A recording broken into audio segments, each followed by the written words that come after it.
Les réseaux sociaux, d'abord, ça contribue à faire exploser la consommation, je dirais, d'informations. Donc ça nous confronte à une profusion d'informations, donc ça nécessite, plus encore que dans le passé, un esprit critique pour trier. Deuxièmement, ça nous confronte à des informations, à une consommation d'informations qui est largement gratuite. Donc ça remet effectivement en cause des modèles économiques fondés sur le paiement. Donc ça pose un certain nombre de questions économiques. Et puis troisièmement, je trouve qu'avec les réseaux sociaux, on entre dans le royaume de la recommandation par des pairs. Et ça, c'est quelque chose qui est extrêmement nouveau parce que la qualité d'une information est fonction de l'appréciation que les autres, que la multitude aura de cette information. Et ça, je crois que c'est une innovation marketing absolument majeure qui fait entrer dans le fond l'autre dans la sélection d'informations, dans la recommandation.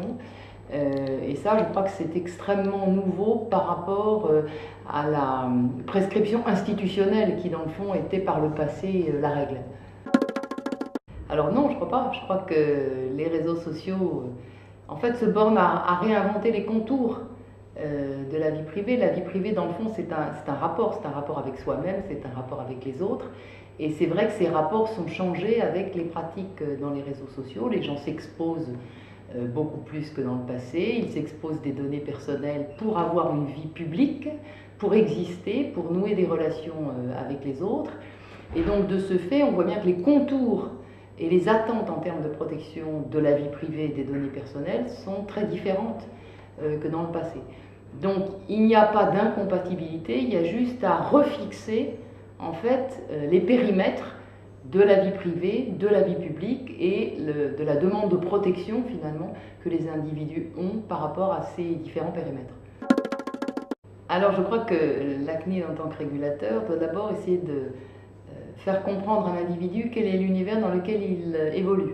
Et on a vu avec le pseudo Facebook bug que finalement beaucoup de gens ne comprenaient pas tellement l'écosystème extrêmement complexe dans lequel ils étaient.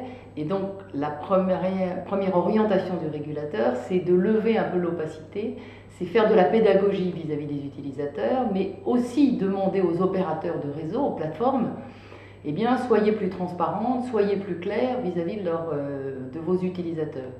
Ensuite, le rôle du régulateur, c'est d'émettre des bonnes pratiques.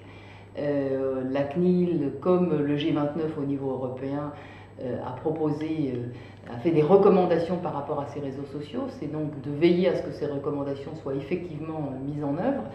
Il y a quand même des réseaux sociaux qui respectent les recommandations du G29. Ce n'est pas les plus grands et les plus internationaux, mais il y en a qui le font, donc assurer peut-être aussi la promotion de ces réseaux sociaux.